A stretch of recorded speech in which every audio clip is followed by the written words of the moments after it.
+1 chemistry first മൊഡ്യൂളിൽ നമ്മുടെ കഴിഞ്ഞ വർഷം തൊട്ട് പുറകിലേക്ക് ഒരു 2-3 വർഷം ഫസ്റ്റ് മൊഡ്യൂളിൽ some basic concepts of chemistry എന്ന മൊഡ്യൂളിൽ വന്ന നമ്മുടെ പബ്ലിക് എക്സാം ക്വസ്റ്റ്യൻസ് ആണ് നമ്മൾ നോക്കാൻ പോകുന്നത്. So some basic concepts of chemistry 2024 മാർച്ചിലാണ് നമ്മുടെ ഈ മൊഡ്യൂളിൻ്റെ നമ്മുടെ കെമിസ്ട്രിയുടെ ലാസ്റ്റ് എക്സാം നടന്നത് നമുക്കറിയാം. സോ അതിൻ്റെ ക്വസ്റ്റ്യൻ ആണ് ആദ്യത്തെ. Number of moles of solute in 1 litre of the solution is. നമുക്കറിയാം number of moles of solute in 1 litre of solution is എന്താണ്? മൊളാരിറ്റി എന്താണ്? ക്യാപിറ്റൽ എം വെച്ച് ഡിനോട്ട് ചെയ്യുന്നു. It is number of moles of solute dissolved per litre of solution. Per litre of സൊല്യൂഷനിൽ എത്ര number of moles of solute ഉണ്ട് എന്ന് denote ചെയ്യുന്നത്. അങ്ങനെ കോൺസെൻട്രേഷൻ എക്സ്പ്രസ് ചെയ്യാൻ വേണ്ടി യൂസ് ചെയ്യുന്നതാണ് molarity. That is number of moles of solute divided by volume of solution in litre. ഒരു മോളാർ NaOH സൊല്യൂഷൻ എന്ന് പറയുന്നത് ഒരു mole of NaOH in 1 litre of solution ആണ്. അപ്പോൾ 2 മോളാർ NaOH എന്ന് പറഞ്ഞാൽ 2 mole of NaOH present in 1 litre of solution ആയിരിക്കും. ഇങ്ങനെയാണ് നമ്മൾ മൊളാരിറ്റി എക്സ്പ്രസ് ചെയ്യുന്നത്. അതുപോലെ തന്നെ ഇനി ഒരു സൊല്യൂഷൻ നമ്മൾ ഒരു കോൺസെൻട്രേഷനിൽ നിന്ന് മറ്റൊരു കോൺസെൻട്രേഷനിലേക്ക് ഡൈല്യൂട്ട് ചെയ്യുകയാണെങ്കിൽ പുതിയ കോൺസെൻട്രേഷൻ കണ്ടുപിടിക്കാൻ വേണ്ടി നമുക്ക് M1V1 = M2V2 എന്ന ഒരു ഇക്വേഷൻ യൂസ് ചെയ്യാൻ പറ്റും. ഫോർ എക്സാമ്പിൾ നമ്മുടെ കയ്യിൽ 1 മോളാർ സൊല്യൂഷൻ ഉണ്ട്, ഒരു 100 മില്ലി ഉണ്ട്, നമുക്ക് 0.5 മോളാർ സൊല്യൂഷൻ ആക്കി മാറ്റണം. അങ്ങനെയാണെങ്കിൽ എത്ര വോളിയം ആണ് അത് എടുക്കേണ്ടത് എന്നുള്ളത് നമുക്ക് ഈ രീതിയിൽ കണ്ടുപിടിക്കാൻ പറ്റും. M1V1 = M2V2. വേറെ M1 initial molarity, M2 final molarity, V1 initial volume, V2 final volume. ഈ മൊളാരിറ്റി പോലെ തന്നെ നമുക്ക് കോൺസെൻട്രേഷൻ എക്സ്പ്രസ് ചെയ്യാൻ വേണ്ടി യൂസ് ചെയ്യുന്ന മറ്റൊരു കോൺസെൻട്രേഷൻ ടേം ആണ് മൊളാലിറ്റി. സ്മോൾ m വെച്ചിട്ടാണ് ഇത് ഡിനോട്ട് ചെയ്യുന്നത്. It is defined as number of moles of solute present per kilogram of the solvent. Number of moles of solute same ആണ്, ന്യൂമറേറ്റർ സെയിം ആണ്. ഡിനോമിനേറ്ററിൽ വോളിയം ഓഫ് സൊല്യൂഷൻ ഇൻ ലിറ്ററിന് പകരം ഇവിടെ mass of solvent in kilogram ആണ് മൊളാലിറ്റിയിലുള്ളത്. Concentration ടേമുകളിൽ molarity മാത്രമേ ടെമ്പറേച്ചറിനെ depend ചെയ്യുന്നുള്ളൂ, കാരണം അത് വോളിയം റിലേറ്റഡ് ആയതുകൊണ്ട്. ഓക്കെ, അപ്പോൾ മൊളാലിറ്റി നമ്മൾ പഠിച്ചു. അടുത്ത ക്വസ്റ്റ്യൻ ഇത് മാർച്ച് 2024 ക്വസ്റ്റ്യൻ തന്നെയാണ്. Classify following as homogeneous mixture, heterogeneous mixture, elements and compounds. Silver, air, muddy water ഇത്രയാണ് നമുക്ക് തന്നിരിക്കുന്നത്. ഇതിനെ compound, element, homogeneous mixture, heterogeneous mixture എന്ന് ക്ലാസിഫൈ ചെയ്യാനാണ് പറഞ്ഞിരിക്കുന്നത്. ഈസി ക്വസ്റ്റ്യൻ ആണ് അല്ലേ? അപ്പോൾ എലമെന്റ് കോമ്പൗണ്ട് ഒക്കെ എന്താണെന്ന് നമുക്കറിയാം. അപ്പോൾ ആദ്യം പ്യുവർ സബ്സ്റ്റൻസസ്, ഒരു ടൈപ്പ് ഓഫ് പാർട്ടിക്കിൾസ് മാത്രമുള്ള സബ്സ്റ്റൻസിനെയാണ് നമ്മൾ പ്യുവർ സബ്സ്റ്റൻസ് എന്ന് പറയുന്നത്. സോഡിയം, പൊട്ടാസ്യം, ഹൈഡ്രജൻ, ഓക്സിജൻ ഇതെല്ലാം, കാർബൺ ഡൈ ഓക്സൈഡ് ഒക്കെ ഒരേ ടൈപ്പ് ഓഫ് പാർട്ടിക്കിൾസ് മാത്രം ചേർന്ന് ഉണ്ടായിരിക്കുന്നതാണ്. ഓക്കെ, പ്യുവർ സബ്സ്റ്റൻസിനെ നമുക്ക് എലമെന്റ്സ് എന്നും കോമ്പൗണ്ട്സ് എന്നും രണ്ടായിട്ട് ക്ലാസിഫൈ ചെയ്യാം. എലമെന്റ്സ് എന്ന് പറയുന്നത് pure substance which contain only 1 type of atom. Sodium, potassium, calcium, silver, അതുപോലെ ഒരു ടൈപ്പ് ഓഫ് മെറ്റൽസ് മാത്രം അല്ലെങ്കിൽ ഒരു ടൈപ്പ് ഓഫ് ആറ്റംസ് മാത്രം കൂടിച്ചേർന്നുണ്ടായിരിക്കുന്ന മെറ്റീരിയൽസിനെ നമ്മൾ എലമെന്റ്സ് എന്ന് പറയുന്നത്. അതിന് എക്സാമ്പിൾ ആണ് മോണോ അറ്റോമിക് ആയിട്ടുള്ളതോ ഡയാറ്റോമിക്കോ പോളി അറ്റോമിക്കോ ഏത് ടൈപ്പ് എലമെന്റ്സും ഇതിന് എക്സാമ്പിൾ ആണ്. നമ്മുടെ പീരിയോഡിക് ടേബിളിലുള്ള എലമെന്റ്സ് ഒക്കെ ഇത്തരത്തിലുള്ള എലമെന്റ്സിന് എക്സാമ്പിൾ ആണ്. അപ്പോൾ കോമ്പൗണ്ട് എന്തായിരിക്കും? ഒന്നോ അതിൽ കൂടുതലോ എലമെന്റ്സ് അല്ലെങ്കിൽ more than 1 type of atoms കൂടിച്ചേർന്നുണ്ടായിരിക്കുന്നതായിരിക്കും കോമ്പൗണ്ട്സ്. പക്ഷെ അവയുടെ ആ ഒരു ക്യാരക്ടർ എല്ലായിടത്തും സെയിം തന്നെയായിരിക്കും. Carbon dioxide, water, ammonia ഒക്കെ പോലുള്ളതാണ് നമ്മുടെ കോമ്പൗണ്ട്സിന് example. Different type of atoms കൂടിച്ചേർന്നാണ് ഈ കോമ്പൗണ്ട്സ് ഫോം ചെയ്തിരിക്കുന്നത്. പക്ഷെ അവ എങ്ങനെയായിരിക്കും? പ്യുവർ സബ്സ്റ്റൻസ് തന്നെയായിരിക്കും. Okay, elements and compounds. Then mixtures. Mixture എന്ന് പറയുമ്പോൾ എങ്ങനെയാണ്? ഒന്നിൽ കൂടുതൽ ടൈപ്പ് ഓഫ് പാർട്ടിക്കിൾസ് ഉള്ളതാണ്. മിക്സർ തന്നെ 2 ടൈപ്പ് ഉണ്ട്. ഹോമോജീനിയസ് മിക്സറും ഉണ്ട്, ഹെറ്ററോജീനിയസ് മിക്സറും ഉണ്ട്. ഹോമോജീനിയസ് എന്ന് പറയുമ്പോൾ എങ്ങനെയായിരിക്കും? എല്ലായിടത്തും ഒരേ സ്വഭാവമുള്ള മിക്സറിനെ നമുക്ക് ഹോമോജീനിയസ് മിക്സർ എന്ന് പറയാം. അപ്പോൾ ഹെറ്ററോജീനിയസ് മിക്സർ എന്താണ്? Having different composition at different parts ആണ് ഹെറ്ററോജീനിയസ് മിക്സർ. നമ്മളിപ്പോൾ ഒരു ഗ്ലാസ് ചായ എടുത്താൽ അത് എങ്ങനെയായിരിക്കും? ഹോമോജീനിയസ് മിക്സർ ആയിരിക്കോ ഹെറ്ററോജീനിയസ് മിക്സർ ആയിരിക്കോ? ചായയിൽ പഞ്ചസാരയൊക്കെ എടുത്ത് നന്നായിട്ട് ഇളക്കിയിട്ടുണ്ടെങ്കിൽ അതെന്തായിരിക്കും? ഹോമോജീനിയസ് മിക്സർ ആയിരിക്കും അല്ലേ? കാരണം എല്ലായിടത്തും ഒരേ ക്യാരക്ടർ ആണ് ഉള്ളത്. ഓക്കെ, അപ്പോൾ എല്ലാ ടൈപ്പ് ഓഫ് സൊല്യൂഷൻസ്, എയർ ഒക്കെ ഈ ഹോമോജീനിയസ് മിക്സറിന് എക്സാമ്പിൾ. അപ്പോൾ ഹെറ്ററോജീനിയസ് മിക്സർ എങ്ങനെയാണ്? പല സ്ഥലത്തും പല ക്യാരക്ടർ ആയിരിക്കും. മഡി വാട്ടർ, സീ വാട്ടർ, സോയിൽ ഒക്കെ എങ്ങനെയാണ്? സോയിലൊക്കെ എല്ലായിടത്തും ഒരേ ക്യാരക്ടർ ആണോ ഉള്ളത്? അല്ല, മേൽമണ്ണിന് വേറൊരു ക്യാരക്ടർ, താഴത്തെ മണ്ണിന് വേറൊരു ക്യാരക്ടർ അല്ലേ? സീ വാട്ടർ ഒക്കെ അങ്ങനെയാണ്, പല സ്ഥലത്ത് പല ക്യാരക്ടർ ആയിരിക്കും ഉള്ളത്. Okay, having different composition at different parts. ഇതാണ് ഹെറ്ററോജീനിയസ് മിക്സർ. ഇനി തന്നിരിക്കുന്ന ക്വസ്റ്റ്യനിൽ നമുക്ക് ഇതിനെ ക്ലാസിഫൈ ചെയ്തൂടെ? സിൽവർ എന്താണ്? ഒരു എലമെന്റ് ആണെന്ന് നമുക്കറിയാം അല്ലെ? ഒരേ ടൈപ്പ് ഓഫ് ആറ്റംസ് തന്നെ കൂടിച്ചേർന്നുണ്ടായിരിക്കുന്നതാണ് സിൽവർ. അതുകൊണ്ട് സിൽവർ ഒരു എലമെന്റ് ആണ്. അങ്ങനെയാണെങ്കിൽ വാട്ടർ എന്താണ്? ഒരു കോമ്പൗണ്ട് ആണ്. ഡിഫറെന്റ് ആറ്റംസ് കൂടിച്ചേർന്നുണ്ടായിരിക്കുന്ന പ്യുവർ സബ്സ്റ്റൻസ് തന്നെയാണ് സിൽവറും വാട്ടറും ഒക്കെ. സിൽവർ എലമെന്റ് ആണ്, വാട്ടർ കോമ്പൗണ്ട് ആണ്. ഇനി എയറും മടി വാട്ടറും നോക്കുമ്പോൾ ഇത് രണ്ടും എന്താണ്? മിക്സ്ചറാണ്. ഡിഫറെന്റ് സബ്സ്റ്റൻസ് കൂടി ചേർന്നാണ് ഉണ്ടായിരിക്കുന്നത് അല്ലെ. ഇതിൽ ഏതാണ് ഹോമോജീനിയസ് മിക്സർ? ഒരേപോലുള്ള മിക്സർ ഏതാണ്? എയർ ആണോ മഡി വാട്ടർ ആണോ? എയർ എങ്ങനെയാണ്? ഹോമോജീനിയസ് മിക്സർ ആണ്. അപ്പൊ മഡി വാട്ടർ എങ്ങനെയാണ്? ഹെട്രോജീനിയസ് മിക്സർ ആണ് അല്ലെ. ചെളിവെള്ളമൊക്കെ എങ്ങനെയാണ്? നമ്മൾ കുറച്ച് സമയം നനക്കാതെ വെച്ചാൽ മേലൊരു ക്യാരക്ടർ താഴെ വേറൊരു ക്യാരക്ടർ ആയിരിക്കും അല്ലെ. അപ്പൊ മഡി വാട്ടർ എന്താണ്? ഹെട്രോജീനിയസ് മിക്സർ ആണ്. ഓക്കെ. അപ്പൊ അടുത്തത് define limiting reagent of A reaction. ഏത് ക്വസ്റ്റ്യൻ പേപ്പർ എടുത്ത് നോക്കിയാലും മസ്റ്റ് ആയിട്ടുള്ള വെരി ഇമ്പോർട്ടന്റ് ആയിട്ടുള്ള ഒരു ടോപ്പിക്കാണ് limiting reagent. Limiting reagent of A reaction എന്താണെന്നാണ് ഡിഫൈൻ ചെയ്യാൻ പറഞ്ഞിരിക്കുന്നത്. അപ്പൊ എന്താണ് ലിമിറ്റിംഗ് റിയേജന്റ് എന്ന് പറയുന്നത്? Reagent which limits a reaction or reagent which is completely consumed in a chemical reaction is called a limiting reagent or limiting reactant.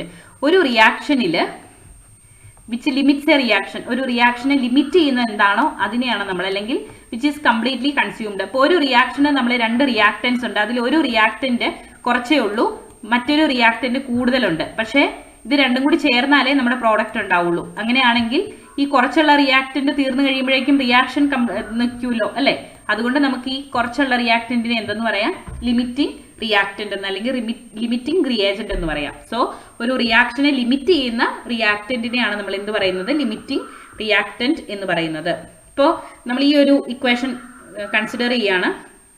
2SO2 plus O2 gives 2SO3. ഇവിടെ 2 moles. ഈ moles എന്ന് പറയുന്നത് ഈ SO2 എന്ന കോമ്പൗണ്ടിന്റെ left സൈഡിൽ എത്രയാണോ denote ചെയ്തിരിക്കുന്നത് അതാണ് നമ്പർ ഓഫ് മോൾസ് അല്ലെങ്കിൽ നമ്പർ ഓഫ് മോളിക്യൂൾസ്. അപ്പൊ ഇവിടെ 2 മോൾസ് SO2ഉം O2ന്റെ ബാക്കിലൊന്നും ഇല്ല അല്ലേ. അപ്പൊ ഇത് ഒന്നാണ്. 1 മോൾ O2ഉം ചേർന്ന് 2 മോൾ SO3 ഫോം ചെയ്തിരിക്കുന്ന ഒരു റിയാക്ഷൻ ആണ് അല്ലെ. അപ്പോ 2 മോൾ SO2ന് 1 മോൾ ഓക്സിജൻ, അങ്ങനെയാണ് റിയാക്ഷൻ അല്ലെ. ഇനി 10 മോൾ SO2ഉം O2ഉം നമ്മൾ എടുക്കുകയാണെങ്കിൽ ഏതായിരിക്കും ആദ്യം തീരുന്നത്? 2 മോളിന് 1 മോൾ ഓക്സിജൻ ആണ്, 2 മോൾ SO2ന് 1 മോൾ ഓക്സിജൻ ആണ് വേണ്ടത്. അങ്ങനെയാണെങ്കിൽ 10 മോൾ SO2 നമ്മൾ എടുത്താൽ അതിന് എത്ര മോൾ O2 വേണം? 2ന് 1 ആണെങ്കിൽ 10ന് എത്ര വേണം? 10ന്റെ പകുതി 5 മോൾ O2 മതി അല്ലെ. 10 മോൾ വീതം ഓക്സിജനും SO2ഉം എടുത്താൽ എന്ത് സംഭവിക്കും? O2 5 മതിയായിരുന്നു, പക്ഷെ O2 10 ഉണ്ട്, പക്ഷെ നമുക്ക് 5ന്റെ ആവശ്യമുള്ളൂ അല്ലെ. അത് കഴിയുമ്പോഴേക്കും SO2 തീർന്നു പോകും. അപ്പൊ ഇവിടെ SO2 എന്താണെന്ന് പറയാം? ലിമിറ്റിംഗ് റിയേജന്റ് ആണെന്ന് പറയാം. ഓക്കെ. അപ്പോൾ SO2 O2 ചേർന്ന് SO3 ഉണ്ടാവുന്ന റിയാക്ഷനിൽ SO2 2 മോളും ഓക്സിജൻ 1 മോളും ചേർന്നാണ് 2 മോൾ SO3 ഉണ്ടാവുന്നത്. 2ന്റെയും 10 മോൾ വീതം നമ്മൾ എടുത്താൽ റിയാക്ഷൻ നടത്തുമ്പോൾ 10 മോൾ SO2ന് 5 മോള് O2 മതി. അപ്പോൾ അത് കഴിഞ്ഞ് 5 മോള് മിച്ചം വന്നു. അത് ഉപയോഗിക്കാൻ പറ്റില്ല. കാരണം എന്താണ്? SO2 അപ്പോഴേക്കും തീർന്നുപോയി. അപ്പൊ ഇതാണ് ലിമിറ്റിംഗ് റിയേജന്റ്. അപ്പൊ ഇവിടെ ലിമിറ്റിംഗ് റിയേജന്റ് SO2 ആണെന്ന് നമുക്ക് പറയാം. ഓക്കെ. 5 മോൾസ് ഓഫ് ഓക്സിജൻ ഇവിടെ അൺറിയാക്റ്റഡ് ആയിട്ടിരിക്കും. അപ്പൊ ഇതാണ് ലിമിറ്റിംഗ് റിയേജന്റ്. അല്ലെങ്കിൽ ഒരു സിമ്പിൾ എക്സാമ്പിൾ പറഞ്ഞാൽ, നമ്മൾ ദോശ കഴിക്കുകയാണ്. അമ്മ നമുക്ക് ദോശ എടുത്തു തന്നു. അപ്പോൾ 1 പ്ലേറ്റ് ദോശയ്ക്ക് 1 ബൗള് സാമ്പാർ, അതാണ് നമ്മുടെ ഒരു കണക്ക്. അങ്ങനെ നമ്മൾ കഴിക്കുകയുള്ളൂ. ഓക്കെ. അപ്പോൾ 1 പ്ലേറ്റ് ദോശയുണ്ട്, 1 പ്ലേറ്റ് സാമ്പാറുണ്ട്. ഓക്കെ. ഇനി അമ്മ നമുക്ക് 2 ദോശ കഴിക്കാൻ തന്നു. അപ്പോൾ നമുക്ക് എത്ര ബൗൾ സാമ്പാർ വേണം? 2 ബൗൾ സാമ്പാർ വേണം. പക്ഷേ സാമ്പാർ 1 ബൗളേ ഉള്ളൂ, ബാക്കി തീർന്നു പോയി, എല്ലാവരും കഴിച്ചു കഴിഞ്ഞു എന്ന് അമ്മ പറഞ്ഞു. ഓക്കെ. അപ്പൊ നമ്മൾ എന്ത് ചെയ്യും? 1 ദോശയ്ക്ക് 1 ബൗൾ സാമ്പാർ. അടുത്ത ദോശയിൽ നമ്മൾ കഴിക്കുവോ? ഇല്ല. അപ്പൊ അമ്മയോട് പറയും, അമ്മ എനിക്ക് ഈ ദോശ വേണ്ട, അമ്മ എടുത്ത് വെച്ചേരെ. കാരണം എന്താണ്? സാമ്പാറില്ല. അപ്പൊ ഈ റിയാക്ഷനിൽ ആരാണ് ലിമിറ്റിംഗ് റിയേജന്റ്? ആരാണ്? സാമ്പാറാണോ ദോശയാണോ? സാമ്പാറാണ് ലിമിറ്റിംഗ് റിയേജന്റ് അല്ലേ. നമ്മുടെ കഴിപ്പ് നിർത്താൻ വേണ്ടി ഇവിടെ കാരണക്കാരൻ ആരാണ്? സാമ്പാറാണ്. കാരണം ദോശ നമ്മുടെ കയ്യിൽ ഉണ്ടായിരുന്നു അല്ലേ, എക്സ്ട്രാ ഉണ്ടായിരുന്നു. ഇനി വേണമെങ്കിൽ ഇനിയും തരും അമ്മ ദോശ. പക്ഷേ എന്താണ്? സാമ്പാർ തീർന്നു പോയി. അപ്പോൾ ഏത് റിയാക്ടന്റ് ആണോ ആദ്യം തീർന്നു പോകുന്നത്, അല്ലെങ്കിൽ ഈ റിയാക്ഷൻ നിർത്താൻ വേണ്ടിയിട്ട് ആരാണോ അവിടെ നിർത്തുന്നത്, ആ റിയേജന്റ് ആണ് എന്ത്? Limiting reagent. അപ്പൊ ഇത്തരത്തിലൊരു റിയാക്ഷൻ നടത്തുമ്പോൾ ആദ്യം തീർന്നു പോകുന്ന അല്ലെങ്കിൽ കംപ്ലീറ്റ്ലി യൂസ് ചെയ്യുന്ന ഒരു റിയേജന്റിനെ നമുക്ക് എന്ത് പറയാം? ലിമിറ്റിംഗ് റിയേജന്റ് എന്ന് പറയാം. ഇത് ബേസ് ചെയ്തിട്ടുള്ള പ്രോബ്ലംസ് നമുക്ക് വരാറുണ്ട്. അപ്പോൾ ലിമിറ്റിംഗ് റിയേജന്റ് എന്താണെന്ന് കണ്ടല്ലോ. Reagent which limits a reaction or reagent which is completely consumed in a chemical reaction is called limiting reagent. Okay. അടുത്തത് ഒക്ടോബർ 2023 ക്വസ്റ്റ്യൻ ആണ്. In a chemical reaction of 6 gram hydrogen reacts with 40 gram oxygen to give water. Identify limiting reagent in this reaction. Calculate amount of water produced. Define limiting reagent. ഒരു chemical reaction നമുക്ക് കൊടുത്തിട്ടുണ്ട്. 6 gram ഹൈഡ്രജനും 40 gram ഓക്സിജനും ചേർന്ന് water ഉണ്ടാവുന്നു. ഹൈഡ്രജനും ഓക്സിജനും ചേർന്ന് വാട്ടർ ഉണ്ടാവുന്ന റിയാക്ഷനിൽ ഹൈഡ്രജന്റെയും ഓക്സിജന്റെയും എമൗണ്ട് നമുക്ക് കൊടുത്തിട്ടുണ്ട്. എന്നിട്ട് ലിമിറ്റിംഗ് റിയേജന്റ് കണ്ടുപിടിക്കാനാണ് നമ്മളോട് പറഞ്ഞിരിക്കുന്നത്. ഓക്കെ, അപ്പോൾ ഹൈഡ്രജനും ഓക്സിജനും ചേർന്ന് വാട്ടർ ഉണ്ടാകുന്ന റിയാക്ഷൻ നമുക്കറിയാമല്ലോ. H2 + O2 നമ്മൾ അറിയാവുന്ന ഒരു equation എഴുതാണ്. H2 + O2 gives H2O. അപ്പോൾ ഈ ഇക്വേഷൻ ഇനി ബാലൻസ്ഡ് ആണോ നോക്കണം. ബാലൻസ് എന്ന് പറഞ്ഞാൽ ലെഫ്റ്റ് സൈഡിലും റൈറ്റ് സൈഡിലും ഉള്ള ഹൈഡ്രജന്റെ ഓക്സിജന്റെ എണ്ണം ഈക്വൽ ആണോ നോക്കണം. അപ്പോൾ ഹൈഡ്രജൻ 2 ആണ്, ഇവിടെ 2 ആണ്. ഓക്സിജൻ ഇവിടെ 2 ഉണ്ട്, ഇവിടെ പക്ഷെ 1 ഉള്ളൂ. അപ്പോൾ ഓക്കെ ആക്കാൻ വേണ്ടി നമ്മൾ എന്ത് ചെയ്തു, ലെഫ്റ്റ് സൈഡിൽ ഒരു 2 കൂടി ഇട്ട് കൊടുത്തു. അപ്പോൾ ഓക്സിജന്റെ എണ്ണം ഓക്കെ ആയി, പക്ഷെ ഹൈഡ്രജൻ 4 എണ്ണമായി. അപ്പോൾ നമ്മൾ ഇവിടെ ഒരു 2 കൂടി ഇട്ട് കൊടുത്തു. നമ്മുടെ ഇക്വേഷൻ സെറ്റ് ആയിട്ടുണ്ട്. ഓക്കെ, അപ്പോൾ ഇതാണ് നമ്മുടെ ഇക്വേഷൻ. എപ്പോഴും ഇക്വേഷൻ തരണമെന്ന് നിർബന്ധമില്ല. സിമ്പിൾ ആയിട്ടുള്ള ഇക്വേഷൻസ് നമുക്ക് ഈ രീതിയിൽ തന്നെ നമുക്ക് തന്നെ എഴുതാൻ പറ്റും. ഓക്കെ, ഇനി എന്താ നമ്മുടെ ക്വസ്റ്റ്യൻ. ഒരു കെമിക്കൽ റിയാക്ഷനിൽ 6 ഗ്രാം ഹൈഡ്രജനും 40 ഗ്രാം ഓക്സിജനും റിയാക്ട് ചെയ്യുന്നു എന്നാണ് പറഞ്ഞത്. 6 ഗ്രാം ഹൈഡ്രജനും 40 ഗ്രാം ഓക്സിജനും റിയാക്ട് ചെയ്യുന്നു. ഇതാണ് നമ്മുടെ ക്വസ്റ്റ്യൻ. അപ്പം നമുക്ക് ആദ്യം തന്നെ H2 + 2H2 + O2 gives 2H2O എന്നുള്ള ഈ ഒരു ഇക്വേഷൻ അറിയാവുന്നത് കൊണ്ട് ഇതിനകത്ത് നമുക്ക് ഓൾറെഡി നമുക്ക് റിയാക്ട് ചെയ്യാൻ വേണ്ടിയിട്ട് എത്ര ഗ്രാം ആവശ്യമുള്ളതെന്ന് അറിയാം അല്ലേ. അപ്പോൾ ഹൈഡ്രജന്റെ അറ്റോമിക് മാസ് എത്രയാണ്, 1 ആണ്.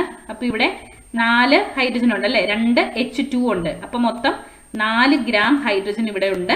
ഓക്സിജന്റെ അറ്റോമിക് മാസ് എത്രയാണ് അത് നിങ്ങൾ അറിഞ്ഞിരിക്കണേ. കാർബൺ, ഹൈഡ്രജൻ, ഓക്സിജൻ പോലുള്ള കോമൺ ആയിട്ടുള്ള ആറ്റത്തിന്റെ അറ്റോമിക് മാസ് അറിഞ്ഞിരിക്കണം, എങ്കിലേ നമുക്ക് ബാക്കി ചെയ്യാൻ പറ്റുള്ളൂ. അപ്പോൾ ഓക്സിജന്റെ അറ്റോമിക് മാസ് 16 ആണ് നമുക്കറിയാം. 16 × 2 32 ആണ് ഓക്സിജന്റെ അറ്റോമിക് മാസ്. അപ്പോൾ 32 4 കൂടി ചേർന്ന് ഇവിടെ ഉണ്ടാവുന്ന എത്രയാണ്, 36 ഗ്രാം വാട്ടർ ആണ് ഉണ്ടാവുന്നത്. ഇത് യൂഷ്വൽ കേസ്. ഓക്കെ, ഇതാണ് സാധാരണ കേസ്. ഇത് നമുക്ക് പ്രോബ്ലത്തിൽ തന്നിരിക്കുന്ന എത്രയാണ്, 6 ഗ്രാം ഹൈഡ്രജനും 40 ഗ്രാം ഓക്സിജനും തന്നിട്ടുണ്ട്. അപ്പോൾ ഇതിൽ ഏതെങ്കിലും ഒരെണ്ണം ലിമിറ്റിംഗ് റിയേജന്റ് ആയിരിക്കും. ഓക്കെ, അപ്പോൾ നമുക്കറിയാവുന്ന കാര്യം 4 ഗ്രാം ഹൈഡ്രജനുമായിട്ട് റിയാക്ട് ചെയ്യണമെങ്കിൽ എത്ര ഗ്രാം ഓക്സിജൻ വേണം, 32 ഗ്രാം ഓക്സിജൻ വേണം. അങ്ങനെയാണ് തന്നിരിക്കുന്ന ഏതെങ്കിലും ഒരെണ്ണം എടുക്കുക. 4 ഗ്രാം ഹൈഡ്രജനോട് റിയാക്ട് ചെയ്യാൻ 32 ഗ്രാം ഓക്സിജൻ വേണമെങ്കിൽ 6 ഗ്രാം ഹൈഡ്രജനോട് റിയാക്ട് ചെയ്യാൻ എത്ര ഗ്രാം ഓക്സിജൻ വേണം. അപ്പോൾ നമ്മൾ ഓർക്കേണ്ട കാര്യം, നമ്മളിങ്ങനെ എഴുതുമ്പോൾ ഒരേ കാര്യങ്ങൾ ഒരേ വശത്ത് എഴുതുക. അങ്ങനെയാണെങ്കിൽ പെട്ടെന്ന് തന്നെ ഇക്വേഷൻ ഫോം ചെയ്ത് നമുക്ക് കണ്ടുപിടിക്കാൻ പറ്റും. 4 ഗ്രാം ഹൈഡ്രജനോട് റിയാക്ട് ചെയ്യാൻ 32 ഗ്രാം ഓക്സിജൻ ആണെങ്കിൽ 6 ഗ്രാം ഹൈഡ്രജനോട് റിയാക്ട് ചെയ്യാൻ എത്ര വേണം, സിമ്പിൾ ആണ്, 32/4 × 6. ഇങ്ങനെയായിരിക്കും എപ്പോഴും ഇക്വേഷൻ വരുന്നത്. നമ്മൾ ഈ രീതിയിൽ ഒരേപോലുള്ള കാര്യങ്ങൾ ഒരേ സൈഡിൽ എഴുതിയാൽ 32/4 × 6. അപ്പോൾ എത്ര കിട്ടി, 8 4 32, 8 6 48. അപ്പോൾ 48 ഗ്രാം ഓക്സിജൻ വേണം.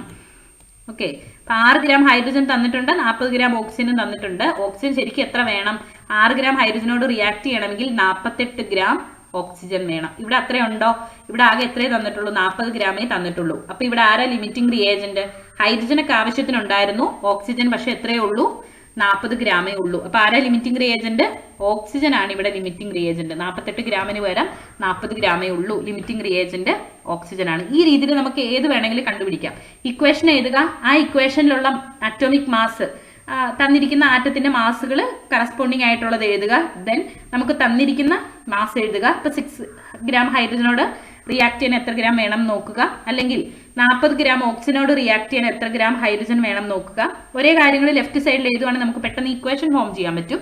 അങ്ങനെ നമുക്ക് ലിമിറ്റിംഗ് റിയേജന്റ് ഈ തന്നിരിക്കുന്ന അത്ര ഉണ്ടോ നോക്കുക. 6 ഗ്രാം ഹൈഡ്രജൻ ഉണ്ട്, അതിനോട് റിയാക്ട് ചെയ്യാൻ 48 ഗ്രാം ഓക്സിജൻ വേണമായിരുന്നു, അത്രയും നമ്മുടെ ഇല്ല. അതുകൊണ്ട് ഓക്സിജൻ ആണ് നമ്മുടെ ലിമിറ്റിംഗ് റിയേജന്റ്. ഇനി വാട്ടർ എന്തായാലും ഫോം ചെയ്യും. ക്വസ്റ്റ്യൻ ഇനി എന്താ ഉള്ളത്, calculate amount of water produced then define limiting reagent. Amount of water എന്തായാലും പ്രൊഡ്യൂസ് ചെയ്യുന്നത് ഇവിടെ. അപ്പോൾ റിയാക്ട് ചെയ്യുന്ന എത്രയെന്നാ പറഞ്ഞത്, 40 ഗ്രാം ഓക്സിജനെ റിയാക്ട് ചെയ്യുന്നുള്ളൂ. അപ്പൊ 40 ഗ്രാം ഓക്സിജനോട് കൂടി 6 ഗ്രാം ഹൈഡ്രജന്റെ ആവശ്യമില്ല റിയാക്ട് ചെയ്യാൻ അല്ലേ. അപ്പോൾ ഒന്നുകിൽ അങ്ങനെ നമുക്ക് കണ്ടുപിടിക്കാം, 40 ഗ്രാം ഓക്സിജനോട് കൂടി റിയാക്ട് ചെയ്യുന്ന വാട്ടറിന്റെ എമൗണ്ട് കണ്ടുപിടിക്കാം. അല്ലെങ്കിൽ പിന്നെ ഈസി ആയിട്ട് കണ്ടുപിടിക്കാനുള്ള ഒരു വഴി, 32 ഗ്രാം ഓക്സിജൻ നമ്മുടെ ഇക്വേഷനിൽ നമ്മൾ എഴുതിയിട്ടുണ്ട്. 32 ഗ്രാം ഓക്സിജൻ ആണുള്ളതെങ്കിൽ 36 ഗ്രാം വാട്ടർ ആണ് ഫോം ചെയ്യുന്നത്. അങ്ങനെയാണെങ്കിൽ നമുക്ക് എത്ര ഗ്രാം ഓക്സിജനേ ഉള്ളൂ, ലിമിറ്റിംഗ് റിയേജന്റ് ഓക്സിജൻ ആണ്, അതുകൊണ്ട് ഓക്സിജൻ ഫുൾ ആയിട്ട് ചിലവാകും. അപ്പൊ 40 ഗ്രാം ഓക്സിജനിൽ നിന്ന് എത്ര ചിലവാകും, 36 ഡിവൈഡഡ് ബൈ സെയിം ഇക്വേഷന്റെ ഓരോ സൈഡുകൾ സെയിം ആയിട്ട് എഴുതിയേക്കുന്നത് 36/32 ഇൻറ്റു 40 ചെയ്താൽ മതി. എത്ര വാട്ടർ ഫോം ചെയ്യും നമുക്ക് കണ്ടുപിടിക്കാൻ പറ്റും.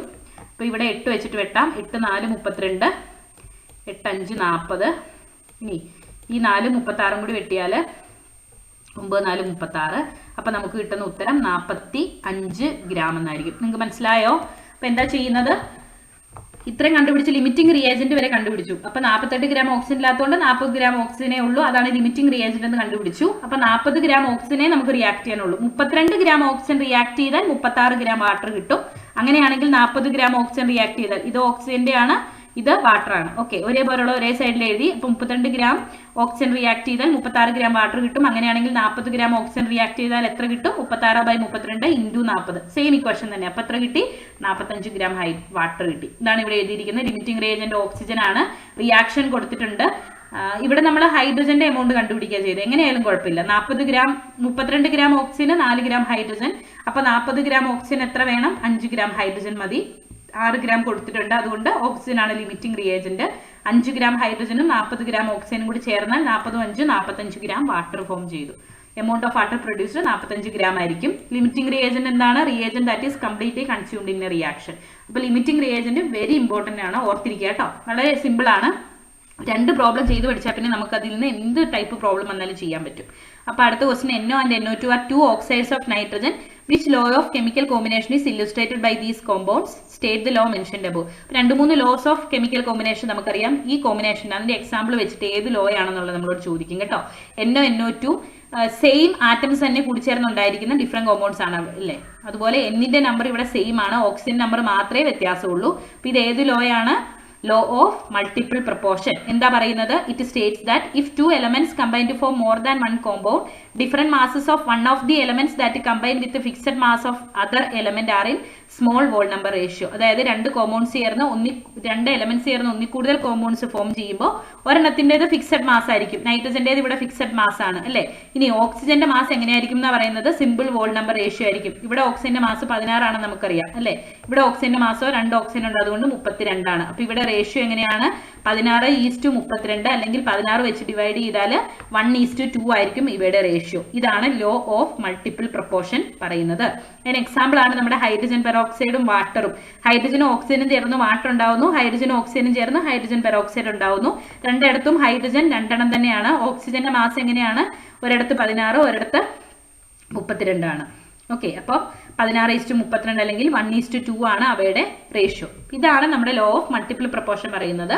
2 എലമെന്റ്സ് കൂടി ചേർന്ന് 2 ഡിഫറെന്റ് കോമ്പൗണ്ട്സ് ഫോം ചെയ്യുമ്പോൾ ഫിക്സഡ് മാസ്, ഒരു കോമ്പൗണ്ടിന്റെ ഫിക്സഡ് മാസും മറ്റേ കോമ്പൗണ്ട് എലമെന്റിന്റെ മാസുകൾ തമ്മിൽ സിമ്പിൾ വോൾ നമ്പർ റേഷ്യോയും ഉണ്ടായിരിക്കും. This is law of multiple proportion. ഇനി mass of 2 moles of methane is dash gram. 2 mole മീഥേന്റെ മാസ് ആണ് ചോദിച്ചിരിക്കുന്നത്.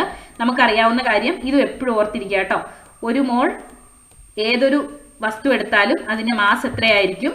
അതിന്റെ മോളിക്കുലാർ മാസ് തന്നെയായിരിക്കും. Molecular mass. അപ്പൊ ഏതൊരു വസ്തുവിന്റെയും അല്ലെങ്കിൽ ഏതൊരു കോമ്പൗണ്ടിന്റെയും മോളിക്കുലാർ മാസ് കണ്ടുപിടിക്കാൻ അറിയാമെങ്കിൽ അതിന്റെ 1 മോളിന്റെ മാസ് എപ്പോഴും എന്തായിരിക്കും? മോളിക്കുലാർ മാസ് ആയിരിക്കും. അതുപോലെ തന്നെ അതിനകത്തുള്ള നമ്പർ ഓഫ് ആറ്റംസ് അല്ലെങ്കിൽ മോളിക്യൂൾസിന്റെ എണ്ണം എത്രയായിരിക്കും? 6.022 × 10⁻23 ആറ്റംസ് അല്ലെങ്കിൽ മോളിക്യൂൾസ് ആയിരിക്കും ഉള്ളത്. അപ്പൊ ഇത് വെച്ചിട്ട് നമുക്ക് എന്ത് കണ്ടുപിടിക്കാൻ പറ്റും? Mass of 2 moles of methane ആണ് ചോദിച്ചിരിക്കുന്നത്. അപ്പോൾ 1 മോൾ മീഥേന്റെ മാസ് എത്രയാ? മീഥേന്റെ മോളിക്കുലാർ മാസ് എങ്ങനെ കണ്ടുപിടിക്കും? കാർബണിന്റെ അറ്റോമിക് മാസ് എത്രയാണ്? 12. ഹൈഡ്രജന്റെ 1 ഹൈഡ്രജന്റെ 1 ആണ്, 4 ഹൈഡ്രജന്റെ 4 ആണ്. അപ്പൊ 12 4 16 ആണ് 1 മോൾ മീഥേന്റെ മോളിക്കുലാർ മാസ്. അപ്പൊ 2 മോളിന്റെ എത്രയാ? 16 2 32. ഇത്രയേ ഉള്ളൂ. സിമ്പിൾ ആയിട്ട് നമുക്ക് എത്ര മോള് തന്നാലും നമുക്ക് കണ്ടുപിടിക്കാവുന്നേ ഉള്ളൂ. Molecular mass into number of moles ചെയ്താൽ മതി. 2 മോൾ ആണെങ്കിൽ 2 ഇൻറ്റു മോളിക്കുലാർ മാസ്, 10 മോൾ ആണെങ്കിൽ 10 into molecular mass. Okay, answer is 32 gram. Okay, അപ്പം നമുക്ക് അടുത്ത ദിവസം പഠിക്കാം. അപ്പം ഇത്രയും limiting reagent, law of multiple proportion, molality, അതുപോലെ homogeneous heterogeneous compound element, homogeneous heterogeneous mixtures, ഇത്രയാണ് നമ്മൾ ഇന്ന് പഠിച്ചത്.